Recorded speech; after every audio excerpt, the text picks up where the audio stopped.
এই যে একটু আগে এক ভাই বলছিল আপনি তো খানি না হুজুর, 1 চামচ কি 1.5 চামচ ভাত খাচ্ছেন, খানি না। তাই আমি বললাম যে আমি কম খাওয়া হুজুর, কারণ নবী সাল্লাল্লাহু আলাইহি ওয়াসাল্লাম কি শিখিয়েছেন? তিনি বলেছেন আমরা যা খাই না, তিনি নবী হওয়ার পরে মনে হয় সেটাও খেতে পারেন নাই। বিশ্বাস করছেন না? এরকম 3-3টা মাসের চাঁদ চলে যেত যে নবী সাল্লাল্লাহু আলাইহি ওয়াসাল্লামের বাসায় চুলাও জ্বলে নাই। আর আমাদের তো একবেলা যদি না খাই তাহলে আল্লাহর উপর কত শিকায়াত, কত অভিযোগ, তাই না ভাই? আর তারপরে তিনি বলছেন একজন ব্যক্তির এতটুকু খাওয়াই যথেষ্ট যে কোমর মেরুদণ্ড সোজা করতে পারে, আল্লাহর ইবাদত করতে পারে। আর যদি তোমাদের খেতেই হয় তাহলে পেটটাকে 3 ভাগ করে খাবে। কয় ভাগ? 1 ভাগ খাবার রাখবে, 1 ভাগ পানি খাবে, আর 1 ভাগ এই শ্বাস প্রশ্বাস চলাচলের জন্য ফাঁকা রাখবে। কয়জন এর উপর আমল করে দেখাতে পারে? কতজন মানুষ আছে? আর যারা একদম গোগ্রাসে খায় এদের ব্যাপারে কোরআনে এবং হাদিসে কিন্তু মারাত্মক কথা আছে। আল্লাহর নবী সাল্লাল্লাহু আলাইহি ওয়াসাল্লাম বলেছেন যে তোমরা খুব বেশি ঢেকুর তুলো না। কি করো না? একজন সাহাবী খুব ঢেকুর উঠাচ্ছে, সাহাবী না আসলে, উনি পাশ দিয়ে যাচ্ছিলেন, খাবার দাবার খেয়ে পাশ দিয়ে যাচ্ছিলেন। তো নবীজি তার ঢেকুর তোলা দেখে বলছেন যে তোমরা বেশি ঢেকুর তুলবে না, কারণ দুনিয়াতে যে ব্যক্তি বেশি পেট পুড়ে খাবে কাল কিয়ামতের মাঠে সে সবচেয়ে বেশি ক্ষুধার্ত থাকবে। বলেন না? খাবেন আপনি, নিজের পেটটাকে 3 ভাগ করবেন, 1 ভাগ খাবার, 1 ভাগ কি পানি, আর 1 ভাগ শ্বাস প্রশ্বাসের জন্য ফাঁকা। আর এই ব্যাপারে একটা কথা বলে দেই, শেষ জামানায় কিন্তু খাবারগুলো সব করাপ্টেড হয়ে যাবে। কি হবে? খাবার ভেজাল হবে, ভেজাল। এটার দলিল সূরা কাহাফে আছে, আমি এটা ব্যাখ্যা করব না আজকে। সূরা কাহাফে আছে, আমি ব্যাখ্যা করব না, শুধু ইন্ডিকেশন দিচ্ছি। 309 বছর ঘুমিয়েছিলেন আসহাবুল কাহফ। কত বছর? 309 বছর ঘুম থেকে উঠেই তারা প্রথম যে অনুভবটা করেছেন সেটা হলো তারা ক্ষুধার্ত। তারা কি ক্ষুধার্ত? দেখেন 309 বছর পর যদি আপনি ঘুম থেকে ওঠেন আপনার কাছে এই দুনিয়াটা আজীব মনে হবে, হবে না? কিন্তু ওনারা ক্ষুধার্ত, পকেটে কিছু মুদ্রা ছিল, যেই মুদ্রাগুলোর মান 309 বছরও কমে যায় নাই। কমে গিয়েছে না। এখন আপনি আপনার মুদ্রা নিয়ে ঘুমান 300 বছর, দেখেন তারপর কি হয়। কি হবে? টাকা থাকবো না যাইবো গা? আচ্ছা, তারপরে শোনেন, এরপরে উঠেই তারা বলছে ফালিয়ানজুর আইয়ুহা আজকা তুআমা, এই মুদ্রাগুলো দিয়ে বাজারে কাউকে পাঠাও, তোমাদের 9 জন 10 জনের মধ্যে একজনকে বাজারে পাঠাও। ফালিয়ানজুর, সে যেন বাজারে গিয়ে দেখে আইয়ুহা আজকা তুআমা, কোন খাবারটা পবিত্র খাবার, ফ্রেশ খাবার। ঘুম থেকে উঠেও ফ্রেশ খাবারের দিকে তাদের নজর কেন? আর এই সূরা আপনাকে দাজ্জালের ফিতনা থেকে বাঁচাবে কেন? আর দাজ্জালের যুগেই বা সব দাজ্জালের শাসনের যুগের সব খাবারগুলো আস্তে আস্তে ম্যানুফ্যাকচার্ড এবং ভেজাল হচ্ছে কেন? এগুলোর মধ্যে মিল আছে না? তার মানে যত জামানা শেষের দিকে যেটা থাকবে খাবারের ভেজাল তত বাড়তে থাকবে। এই সময় আপনাকে অবশ্যই ফ্রেশ খাবার খুঁজে খুঁজে বের করতে হবে। খাবার আগে মানুষ খেত, খাবারের মধ্যেই চিকিৎসা ছিল, তাই না? রোগের আরোগ্য ছিল। এখন সেই খাবার খেয়ে মানুষ অসুস্থ হয়ে যাচ্ছে। বুঝতে পারছেন না? খাবারের মধ্যে থাকে উপাদান, ভালো উপাদান, যে উপাদানগুলো পেটের ভিতরে গেলে, শরীরে গেলে শরীরটা সুস্থ হয়। এখন সেই খাবার খেয়েই মানুষ অসুস্থ হয়ে যাচ্ছে। এটা কোন হাদিসের সাথে মেলে জানেন? আনতালিদাল আমাতু রাব্বাতুহা, দাসী তার মনিবকে জন্ম দিবে। দাসী মনিবকে জন্ম দিবে মানে হচ্ছে সমাজের ন্যায় অন্যায়, হক বাতিল, সত্য মিথ্যার মানদণ্ড উল্টে যাবে। যেটা ভালো সেটা হয়ে যাচ্ছে খারাপ, খারাপটা হচ্ছে ভালো। সমাজে সত্যবাদী ব্যক্তি হয়ে যাচ্ছে মিথ্যাবাদী, মিথ্যাবাদীকে মানুষ সত্যবাদী বলা শুরু করেছে। আমানতদার ব্যক্তি হয়ে যাচ্ছে খেয়ানতকারী, খেয়ানতকার ব্যক্তিগুলো আমানতদার হয়ে যাচ্ছে। সমাজের সবচেয়ে ভালো মানুষকে মানুষ খারাপ বলছে, সবচেয়ে খারাপ মানুষকে খুব ভালো বলছে। উল্টে যাচ্ছে, খেয়াল করে দেখেন, উল্টে যাচ্ছে। বাবা এখন বাবার হাতে ছেলে মায়ের খাচ্ছে, ছেলের হাতে মা মায়ের খাচ্ছে। এরকম হচ্ছে না? যাকে একটা দায়িত্ব দিয়ে রাখবেন যে বাবা তোমার উপর আমি বিশ্বাস করলাম, দায়িত্ব দিলাম, সে আপনার বিশ্বাস ভঙ্গ করে রেখে দিচ্ছে। এই হচ্ছে না? বিশ্বাস উঠে যাচ্ছে, প্রতারণা বাড়ছে। মানে কি? মানুষ আল্লাহ পাকের হালালগুলোকে হারাম করে নিচ্ছে, হারামগুলো হালাল করে নিচ্ছে। বুঝতে পারছেন না মনে হয়? হালালগুলোকে মানুষ আস্তে আস্তে হারাম করতেছে, হারামগুলোকে আস্তে আস্তে হালাল করতেছে। এটা হচ্ছে না? হচ্ছে। খুব খেয়াল করেন। তো এখানে খাবার খেয়ে আপনার উপকার পাওয়ার কথা, খাবার খেয়ে আপনি অসুস্থ হয়ে যাচ্ছেন।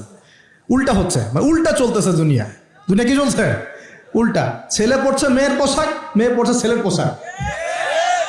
এই একটা জিনিস যদি বুঝতে পারি আমাদের আজকের ওয়াজ সফল ইনশাআল্লাহ। আমরা আমাদের জীবনের প্রতিটা কাজ আমাদের প্রিয় নবী মুহাম্মদ রাসূলুল্লাহ সাল্লাল্লাহু আলাইহি ওয়াসাল্লামের তরিকা মতো করবো ইনশাআল্লাহ। রাজি আছেন ইনশাআল্লাহ? তাহলে এখন বলেন, 5 ওয়াক্ত নামাজ নবীর তরিকায় পড়া যাবে তো ইনশাআল্লাহ? নবীর তরিকায় নামাজ মানে ধীর স্থিরভাবে নামাজ। আমি এই তর্কে যাব না হাত বাঁধবেন কোথায়, ঠিক আছে? ওই তর্ক সবাই করে না, ওই তর্ক সবাই করে না। এই মাসআলাগুলোকে নিয়ে যারা মুফতি আছেন তারা কথা বলেন, আমি মুফতি নই, অতএব এই মাসআলাগুলোকে নিয়ে আমি আপনাদের সাথে কোনো কথা বলছি না। আমি বলছি আপনাদেরকে নামাজ প্রতিষ্ঠা করা, কায়েম করার মানে হচ্ছে নামাজটা হতে হবে নবীর মতো খুশু খুজুতে। খুশু খুজু কী জিনিস? নামাজটা ধীর স্থিরভাবে হবে। নামাজে কি পড়ছি সেটা বোঝার চেষ্টা করতে হবে। নামাজে কি বলছি আল্লাহর সাথে সেটা বোঝার চেষ্টা করতে হবে। নামাজে রুকুর অর্থ কি, তাসবিহ কি, সেজদায় আমি কি পড়ি, 2 সেজদার মাঝখানের দোয়ার অর্থ কি, তাশাহুদ দরুদ দোয়া মাসুরের অর্থ কি, নামাজের সেজদায় আমি বেশি বেশি দোয়া করতে পারছি কিনা, নামাজ পড়েও আমি গোনা থেকে বেঁচে থাকতে পারছি কিনা, এই বিষয়গুলো বেশি ইম্পর্টেন্ট। আমি কি বোঝাতে পারছি? নামাজ ধীর স্থিরভাবে, রিল্যাক্সে, তাড়াহুড়ো নাই, বুঝে বুঝে পড়ার চেষ্টা করবেন। আল্লাহ পাক তৌফিক দান করুন। যারা নামাজ ধরি ছেড়ে দেই তাদের জন্য একটা হাদিস। নবী সাল্লাল্লাহু আলাইহি ওয়াসাল্লাম বলেছেন, মান তারাকা সালাতান মুতাআম্মিদান ফাকাদ কাফার। মনে রাখবেন, নবীজি বলেছেন, কেউ যদি তার উপরে অর্পিত ফরজ নামাজ ছেড়ে দেয়, নামাজ পড়াকে জরুরি মনে করে না, ফাকাদ কাফারা, সে ব্যক্তি কুফরি করলো। বল নাউজুবিল্লাহ। নামাজ কি ছাড়বো ভাই ইনশাআল্লাহ? আল্লাহ পাক আমাদের সবাইকে 5 ওয়াক্ত নামাজি বানিয়ে দেন, বলি আমিন। এবং রমজান মাস আসার আগেই নামাজের স্পিড আবার ধরতে হবে, পারবো তো ইনশাআল্লাহ? আল্লাহ আমাদের সবাইকে কবুল করুন, বলি আমিন। এবং রমজান মাসে সুস্থতার সাথে রোজা রাখার তৌফিক দান করুন। রমজানের শব্দটা যখন এসেই গেল তখন আর 2টা কথা বলি। রমজান মাসের সবচেয়ে বড় বৈশিষ্ট্য হচ্ছে এই মাসে আল্লাহ পাক কোরআন নাজিল করেছেন। কি করেছেন? এখন সারা বিশ্ব জুড়ে একটা ইস্যু চলছে না, কোরআন ইস্যু, কোরআন পুড়িয়ে দেয় ইস্যু, মনে আছে? যে কোরআন পুড়িয়ে দিয়েছে, আমার দৃষ্টিতে তার চেয়ে বড় অধম সেই ব্যক্তি যে মুসলিম পরিবারে জন্মগ্রহণ করেও কোরআন তেলাওয়াত করা শেখে না। হয়তো আমার কথা বুঝতে পারছেন। কোরআন একজন পুড়িয়ে দিয়েছে, যদি আমার ক্ষমতা থাকতো ওর গর্দান নামাই দিতাম, কিন্তু তার চেয়েও বড় অপরাধী আমার কাছে আছে, আমাদের চোখে আছে। কে? যে মুসলিম পরিবারে 20-30-40 বছর থেকে আছে, মুসলিম সমাজে, মুসলিম পরিবারে নামাজে যায়, ইমামদেরকে চেনে, আলেমদের সাথে সম্পর্ক আছে, এরপরেও সে কোরআন তেলাওয়াত করতে পারে না। এ বড় অপরাধী আমার কাছে। কে বড় অপরাধী? এটা লজ্জার না? একটা মুসলিম পরিবারের থেকে আমি কোরআন তেলাওয়াত করতে জানবো না, লজ্জার না? নাকি আপনারা সেই সব শায়েখ হতে যাচ্ছেন যে কোরআন তেলাওয়াতও করতে জানে না, বাহাসের জন্য ডাকে মানুষকে? দেখেন নাই এরকম আছে না? মনে হয় যেভাবে ইসলাম পালন করা যাবে? ইসলামের জ্ঞান অর্জনের প্রথম ধাপটাই হচ্ছে বিশুদ্ধ করে কোরআন তেলাওয়াত করা শিখা। প্রথম ধাপ কি? আগে বিশুদ্ধ করে কোরআন তেলাওয়াত করা শিখতে হবে। এরপরে আসবে কোরআন হিফসের ব্যাপার, আরবি ব্যাকরণ শেখার ব্যাপার, কোরআনের তাফসীর করার ব্যাপার, হাদিসের ইবারত পড়ার যোগ্যতা অর্জন করা, আস্তে আস্তে আকীদা পড়বে, উসুলের বই পড়বে, ফিকহের বই পড়বে, তারপর এই যে আপনার কুতুবে সিত্তা পড়ে শেষ করবে। তারপরে গিয়ে সে মাশাআল্লাহ একজন দাঈ, আলেম, মুফতি, এগুলো হচ্ছে আলহামদুলিল্লাহ। তো শুরুটা কোত্থেকে হচ্ছে?